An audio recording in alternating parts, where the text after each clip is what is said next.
Allahumma salli ala Sayyidina Muhammad.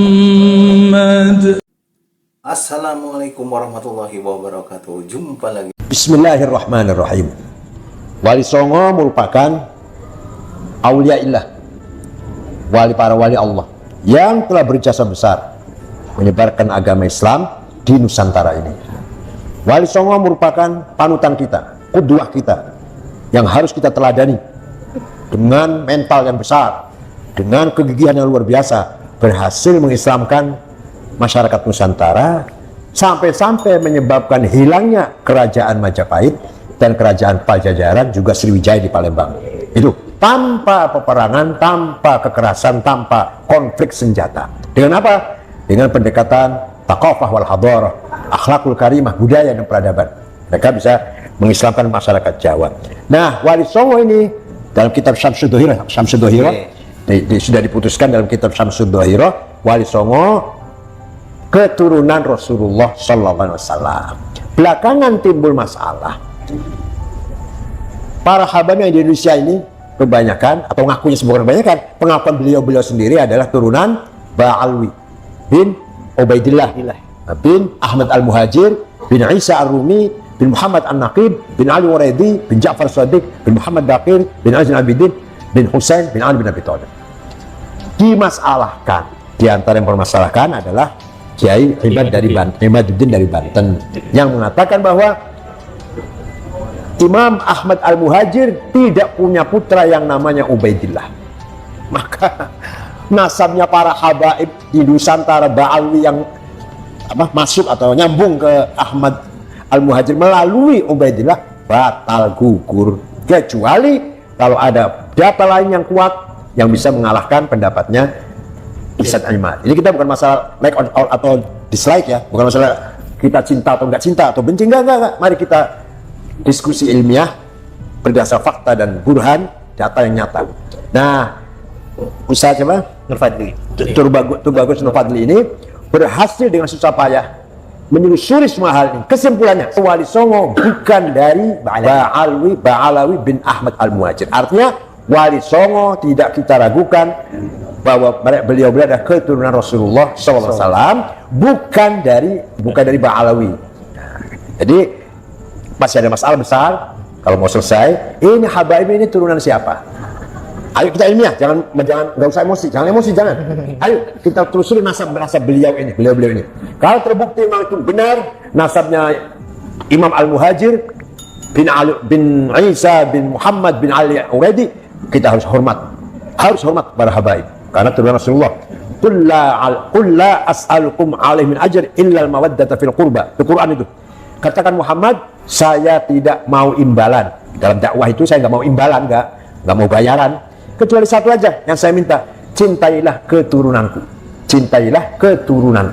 Maka kita umat Islam harus wajib menghormati keturunan Rasulullah SAW. Masalahnya kita buktikan mana yang betul-betul habaib keturunan Rasulullah, mana yang tidak benar. Wali Songo bukan Ba'alawi yang sedang diperdebatkan oleh Kiai Imad, bukan. Lepas dari itu, tapi Wali Songo turunan Al-Bukhari daripada Musa Al-Kadhimi. Musa Al-Kadhimi bin Ja'far Shadiq, kakaknya Ali Uredi bin Ja'far Shadiq. Musa Al-Kadhim. Itu Musa Al-Kadhim kebanyakan di Irak dan di Iran. Musa Al-Kadhim itu yang atau Khomeini lah. Itu Musa Al-Kadhim ya? Betul. Oh ya. Kepada masyarakat Islam semuanya, mari kita sukseskan, kita meriahkan haul aulia itis'ah, haul para wali 9 yang akan diadakan tanggal 29 Juli ini di Masjid Istiqlal, dimulai jam 10. Mari kita meriahkan haul ini. Karena itu adalah leluhur kita, itu panutan kita, itulah yang berjasa besar mengislamkan leluhur kita dulu, nenek moyang kita. Harus kita peringati hari wafatnya atau haul namanya. Kita biasa menghauli kiai-kiai, haulnya Kiai A, Kiai B, ini lebih-lebih haulnya Wali Songo, Wali 9 yang telah mengislamkan Indonesia hanya 50 tahun, tahun 1450 sampai tahun 1500 Masehi. 50 tahun bisa menghilangkan Majapahit, Pajajaran, Sriwijaya tanpa peperangan. Ada yang mengatakan bahwa Wali Songo itu fiktif. Dibaca sejarah dong, tuh orang ngomong sembarangan. Baca sejarah. Bukti ada, kuburannya ada, turunannya ada. Manuskrip juga banyak di Cirebon, terutama saya tahu di Cirebon, saya tahu persis di Cirebon, Sunan Gunung Jati. Tinggalannya tulisan banyak, ajaran-ajarannya. Jangan asal ngomong lah, ayo kita diskusi ilmiah. Bismillahirrahmanirrahim. Alhamdulillah balamin wa sallallahu alaihi Muhammad wa alihi wa sahbihi ajmain, amma ba'du. Alhamdulillah, dari penelitian kami ini bermula di tahun 2017, kalangan habaib bernama Ali bin Asgaf yang didatangi oleh para peneliti Jepang ingin meneliti tentang para keturunan Rasulullah di Indonesia. Nah, ketika menanyakan tentang masalah Wali Songo, di sana Ali bin Asgaf menyatakan bahwasanya dalam kriteria ilmu nasab, kalangan ahli nasab Yaman hanya mencatat dari Nabi Muhammad sampai ke nama Abdul Malik saja. Nah, sedangkan dari Abdul Malik ke bawah sampai ke Wali Songo dinyatakan adalah sekedar pendapat sejarawan. Menurut Ali bin Asgaf seperti itu. Sehingga dalam pandangan beliau, nasab Wali Songo kepada Rasulullah dari jalur Asmakan Ba'alawi itu tidaklah sesuai dengan kriteria ilmu nasab, hanya pendapat sejarawan saja. Nah, dari hal tersebut keluarga Wali Songo tidak menanggapi dengan emosional atau marah-marah atau gimana, misu, enggak. Kita kemudian meninjau kembali tentang masalah nasab Wali Songo dari berbagai versi sejarah, dan nantinya alhamdulillah juga ketemu kesesuaian dengan ilmu genetik. Jadi dari versi sejarah dulu, ternyata kita temukan bahwasanya dalam sejarah Nusantara, para wali Nusantara di masa-masa abad pertengahan, abad 14-15 yang masuk ke Nusantara ini, atau para wali Songo, muasalnya itu tidaklah dari Yaman. Ini terindikasi dari gelar para wali Nusantara. Misalkan ada yang bergelar Maulana Maghribi, artinya berasal dari Maghrib atau Maroko. Dan di lain jalur ada juga tokoh semisal ayahnya Sunan Ampel, itu bernama atau bergelar Ibrahim Asmarakandi, yang terindikasi dari Samarkand, Uzbekistan. Nah, kemudian beberapa para wali ini bergelar Mahdum, misalkan Sunan Bonang Mahdum Ibrahim, dan juga Syarif Hidayatullah dalam data sejarah Banten tercatat dengan gelar Sunan Mahdum Gunung Jati. Nah, setelah kita kaji, gelar Mahdum ini ternyata adalah gelar turunan Ahlul Bait Nabi yang digunakan di daerah Asia Tengah dan Asia Selatan. Artinya bukan berasal dari Yaman. Andai kata dari Yaman, mestinya bergelarnya Habib Gunung Jati, Habib Hidayatullah, atau Habib Ibrahim Bonang gitu. Tapi ternyata tidak. Artinya ini membuktikan bahwasanya jalurnya bukan dari Yaman. Atau demikian pula ayah Sunan Ampel, mestinya Ibrahim Al-Yamani atau Ibrahim Al-Hadrami, ternyata tidak, tetap Asmarakandi. Begitu juga yang tadi dari Maghrib atau Maroko, mestinya kan kalau dari Yaman, Maulana Yamani, Maulana Hadrami, ternyata tidak. Artinya dalam sejarah Nusantara ini pernah terjadi pembelokan sejarah dan silsilah. Yang semestinya dalam peta Nusantara ada yang berasal dari Maroko, ada yang berasal dari Asia Tengah, Uzbekistan, terbelokkan melalui jalur muasal Yaman. Nah, ini kita juga temukan indikasi dikarenakan di masa lalu para sesepuh leluhur kita itu belum sempat berkorespondensi langsung ke negeri muasalnya. Padahal itu sebuah sesuatu yang logis. Misalkan bila mana saya atau Kiai atau Buya tinggalnya misalkan di Jakarta, tapi riwayat silsilah leluhur kita itu dari Sunan Gunung di Cirebon, atau ada kalau saya juga ada yang di Banten. Tentu sesuatu yang logis kami mengkonfirmasi atau silaturahimnya dengan keluarga yang di Cirebon atau kalau di Banten, tidak ke Jogja atau Ternate atau Tidore, karena di Indonesia ini kan kerajaan-kerajaan banyak, para wali tempat-tempatnya juga banyak, tapi harus disesuaikan dengan riwayatnya yang logis. Kalau kita riwayat leluhur keluarga kita dari Cirebon, tentunya konfirmasinya ke Cirebon. Nah, ini artinya leluhur kita semestinya ada versi yang jalurnya itulah Mesir atau Uzbek, kemudian Maroko. Di masa lalu belum sempat konfirmasi ke negeri muasal. Kemudian pihak penjajah dari VOC dan Hindia Belanda di masa lalu itu lebih menerima kunjungan orang Timur Tengahnya yang berasal dari Yaman. Nah, karena dari Yaman ini yang masuk ke Nusantara, terjadilah interaksi antara para sesepuh-sesepuh kita dengan para pendatang dari Yaman, biasa disebut habaib. Kemudian terjadi interaksi, adanya saling husnuzon, adanya sama-sama riwayat sebagai keturunan Nabi, maka silsilah kita terbelokkan. Leluhur kita ini ke jalur seakan-akan jalur Asmat Khan Ba'alawi muasal Yaman. Nah, ini kembali terbongkar ketika penelitian genetik. Ternyata setelah penelitian genetik kita berbeda dengan mereka. Kemudian saya fokuskan di keluarga Wali Songo saja. Ternyata terbukti dari hasil tes Y-DNA yang meneliti kromosom Y garis laki. Alhamdulillah keluarga Wali Songo itu terbukti sebagai keturunan Ahlul Bait Nabi karena mengandung kode mutasi genetik. Ada yang Al-Hasani, ada yang Al-Husaini. Kemudian yang menarik adalah dengan tes Y-DNA itu ada namanya peta genetik migrasi leluhur. Nah, peta genetik migrasi leluhur ini tercatat adalah dari Hijaz atau Arab Saudi, kemudian pindahnya ke Irak Iran, kemudian pindahnya ke Asia Tengah Uzbekistan, kemudian ke Asia Selatan India Pakistan, baru ke Asia Timur dan Asia Tenggara Nusantara. Sama sekali tidak melalui Yaman. Andai kata melalui Yaman, versi Wali Songo sebagai ketuaan Yaman itu tercatat ada versi 9 leluhur yang ada di turun-temurun di Yaman, ternyata tidak terdeteksi. Nah, dalam versi tersebut konon leluhur Wali Songo adalah Ahmad berputra Ubaidillah, berputra Alwi, berputra Muhammad, berputra Alwi, berputra Ali Qoli Qasam, berputra Muhammad Sumirbat, berputra Alwi Al-Faqih, berputra Abdul Malik. Nah, 9 generasi yang turun-temurun di Yaman, andai kata betul, semestinya dalam tes DNA akan terdeteksi ke Yaman. Ternyata tidak. Jadi dari Irak itu tidak terdeteksi ke barat dayanya ke Yaman, tapi lanjut ke bagian timurnya gitu. Nah, ini arti kata menjadi temuan yang kita juga sesuaikan dengan hasil Muktamar NU ke-31, bahwasanya hasil tes DNA itu bisa untuk membatalkan ilhaq nasab, tapi belum tentu bisa untuk menentukan ilhaq nasab. Tapi untuk membatalkannya bisa. Arti kata ketika terkonfirmasi genetik Wali Songo itu terbukti sebagai zuriat Nabi tapi tidak berasal dari Yaman, maka berarti yang terbatalkan adalah versi silsilahnya keluarga Wali Songo melalui Asmat Khan Ba'alawi Muasal Yaman. Nah, kemudian untuk menentukannya tidak bisa semata-mata dengan tes DNA, harus menggunakan versi data lain. Nah, alhamdulillah dari keluarga Wali Songo, kemudian dalam data Cirebon dan Banten kita cari versi lain yang tidak melalui Yaman. Alhamdulillah dari data manuskrip ke Prabon, ini adalah pustaka asal-usul Kesultanan Cirebon. Ini ya, salah satunya, mohon maaf ini fotokopi ya.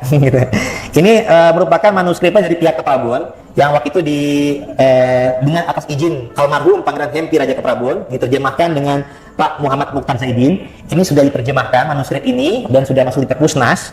Dan di sini tercatat bahwasanya Sunan Gunung Jati telah leluhur daripada Kesultanan Cirebon dan Banten dan salah satu anggota Wali Songo dicatatnya adalah keturunan Nabi Muhammad melalui Musa putranya Ja'far Shadiq. Musa Al-Kazim. Nah, putra Imam Ja'far Shadiq. Artinya ini tidak melalui Yaman. Karena kalau versi yang melalui Yaman itu melalui Ali Uraidi adiknya. Nah, ini melalui kakaknya Musa Al-Kazim. Nah, data ini kemudian ternyata berkesesuaian juga dengan data Banten, tinjauan kritis sejarah Banten, juga data sejarah para wali dalam bahasa Sunda, dan kita coba cek juga data yang merupakan data Cirebon, Carita Purwaka Caruban Nagari, ini merupakan terjemahnya, karena kalau manuskrip aslinya ada di Museum Sri Baduga Bandung. Naskah aslinya dari awal abad 18 tahun 1720. Data ini yang dinyatakan sebagai versi data yang penguat bahwasanya Sunan Gunung Jati keturunan jalur Asmat Khan Ba'alawi. Nah, setelah kami teliti di sini, ternyata memang ada indikasi gado-gado atau tercampur aduk data. Nah, kenapa demikian? Karena memang meskipun data ini mencatat tentang masalah tokoh-tokoh yang terindikasi Ba'alawi, misalkan Abdul Malik, Baidillah, Ahmad, tapi yang menarik dalam data ini, nama anaknya Imam Ja'far As-Shadiq itu tidaklah Ali Uraidi tercatatnya. Ternyata tercatatnya adalah nama Qasim Al-Malik. Nah, Qasim ini malah lebih dekat dengan gelar Musa Al-Kazim dibandingkan Ali Uraidi. Karena kalau Ali Uraidi dalam sejarah kita tidak ada punya gelar Qasim atau Kazim, nggak ada. Jadi ternyata dalam data Cirebon yang menggunakan versi Ba'alawi sekalipun, ternyata ada percampuran aduk di mana dalam data atas lebih dekat dengan jalur Musa Al-Kazim ternyata. Intinya Wali 9. Wali Songo bukan keturunan Ba'alawi. Nah, tambahan lagi sebentar. Tentunya dengan temuan data Nusantara, kita kemudian menggunakan logika bahwasanya leluhur kita itu berasalnya ada yang dari Uzbekistan, tadi juga peta migrasinya ada Irak dan India. Kami sudah melakukan konfirmasi dari pihak relasi kami, dari jaringan-jaringan kami. Alhamdulillah sudah ada pengajuan isbat nasab dan alhamdulillah sudah terisbat. Ini adalah isbat nasab dari Irak dan ini juga dari India. Ternyata bahwasanya Wali Songo sudah resmi memang, terutama Sunan Gunung Jati, bukan keturunan Ba'alawi Yaman, tapi dari jalur Al-Bukhari, Al-Kazimi, Al-Husaini. Nah, tentang Asmat Khan itu juga ada indikasi kesesuaian, karena memang dari India tadi, tapi Asmat Khannya bukan pada Abdul Malik Ba'alawi, tapi pada tokoh leluhur yang bernama Hussein Jalaluddin Al-Bukhari, yang pindah dari Uzbekistan ke India atau Pakistan. Nah, kemudian ada riwayat juga menjadi menantunya Kubilai Khan, sehingga mendapat gelar tersebut. Tapi gelar tersebut tidak dijadikan kebiasaan menjadi nama marga, karena di sana pun juga kita disebutnya tetap dengan gelar atau marga Al-Bukhari, Al-Kazimi, Al-Husaini. Nah, ini juga yang sudah kami latinkan dan sudah kami hadiahkan juga kepada Buya. Nah, ini adalah silsilah Sunan Gunung Jati yang versi Al-Kazimi, Al-Husaini. Nah, mungkin bisa diperlihatkan juga, Bu ya. Ini juga Hal seperti ini juga sudah kami sampaikan juga kepada Kiai Wapres, Kiai Maruf Amin, dan beliau juga akhir Mei lalu, dan beliau juga sudah di bulan Juni kunjungan ke Uzbekistan. Alhamdulillah di sana pun pihak Munsif dan Sejarah Uzbekistan pun juga mengakui, dan ketika adik ipar Kiai Wapres wafat, beliau juga sudah menyampaikan langsung kepada keluarga di Tanara, Banten, bahwasanya leluhur beliau atau luar keluarga besar Cirebonan, Banten, Gunung Jati, tidaklah berasal dari Ba'alawi Yaman, tapi dari Uzbekistan, jalur Al-Bukhari, Al-Kazimi, Al-Husaini. Mungkin demikian dari kami. Assalamualaikum warahmatullahi wabarakatuh. Ya, ini namanya juga masih dalam rangka penelitian. Belum bisa kita 100% kita putuskan. Hanya ini kan Tubagus ini berusaha mengambil kesimpulan lah dari dirosahnya, dari analisisnya, yang tadi kesimpulannya bahwa Wali Songo bukan dari Ba'alawi, muasal Yaman. Kalau beliau ini sudah membawa data-data dan masih ada orang yang tidak sependapat, silahkan didebat dengan ilmiah, dengan data yang valid juga. Jadi mari kita dengan kepala dingin menanggapi semuanya, dengan kepala dingin, jangan emosi, tidak usah emosi. Ini kepentingannya adalah kebenaran sejarah. Jadi sejarah yang kita miliki, kita banggakan harus benar. Ya, tempat sudah barang tentu membutuhkan riset yang dalam, usaha yang maksimal agar sampai kepada tujuan. Itu memurnikan sejarah. Oh, jelas dong bahwa turunan Rasulullah tidak mungkin murtad, tidak mungkin keluar dari agama Islam, walaupun misalkan nggak sholat, misalkan nggak sholat atau nggak soleh lah, bukan orang soleh, tapi tetap saja orang Islam. Tidak akan ada turunan Rasulullah yang murtad. Yang penting kita mengajak masyarakat Islam Indonesia mengerti bahwa pembawa Islam yang menyebarkan Islam dulu Wali Songo, dan dakwahnya dengan bil akhlaqil karimah, tathqif sya'b, membangun peradabannya bangsa ini, bukan bil ikrah, bukan dengan paksaan, apa yang sampai caci maki. Itu saja yang akan saya tonjolkan di situ. Karena Wali Songo, dan itu berhasil. Tapi kalau dengan caci maki belum tentu berhasil, pasti gagal, Pak. Pasti ada. Dengan pendekatan akhlak, pendekatan budaya, itulah masyarakat Jawa itu yang sedang kacau karena Majapahit perang saudara, Majapahit sudah mulai pecah, Pajajaran juga sudah mulai rapuh. Orang Jawa yang Hindu Buddha berbondong-bondong mudah sekali masuk Islam.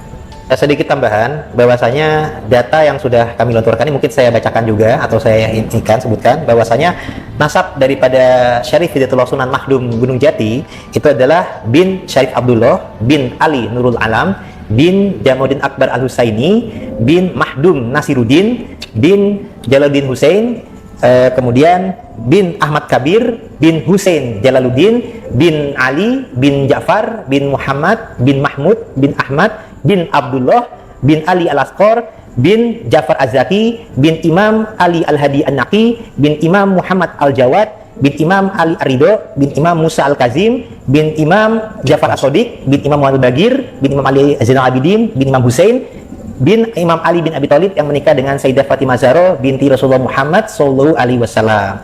Nah, data ini sebagaimana tadi kami sebutkan merupakan kolaborasi dan kolaborasi serta hasil isbat nasab dari Nakib Internasional yang sesuai dengan manuskrip Nusantara yang versi lain dari jalur Yaman yang sesuai dengan hasil tes genetik. Nah, sehingga apabila ada pihak-pihak lain yang ingin mengingkari atau mengcounter, tidak cukup kalau hanya dari sekedar perbandingan adu data naskah saja.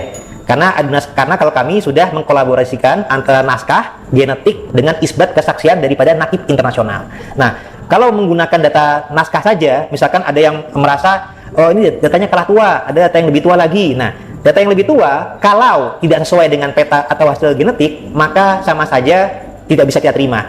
Jadi apa yang disebut sebagai data primer dalam ilmu sejarah ini berbeda dengan data primer ilmu nasab. Dalam data primer ilmu nasab harus bersesuaian dengan hasil genetik juga. Di masa sekarang Allah sudah membuka kajian ilmu genetik, di mana ternyata ini dari tahun 2012 juga sudah ada penelitian di Timur Tengah. Ternyata dengan hasil tersebut kita bisa merevisi dan meluruskan sejarah dan silsilah, tentunya berdasarkan ijtihad ya. Nah, ijtihad ini bila mana benar, insya Allah Allah memberikan kita pahala 2. Bila mana salah, semoga Allah mengampuni kita dan memberikan pahala 1 bukannya dosa. Karena kita berupaya meluruskan sejarah dan silsilah, baik berdasarkan kajian sejarah, silsilah, genetik, dan juga logika juga tadi itu.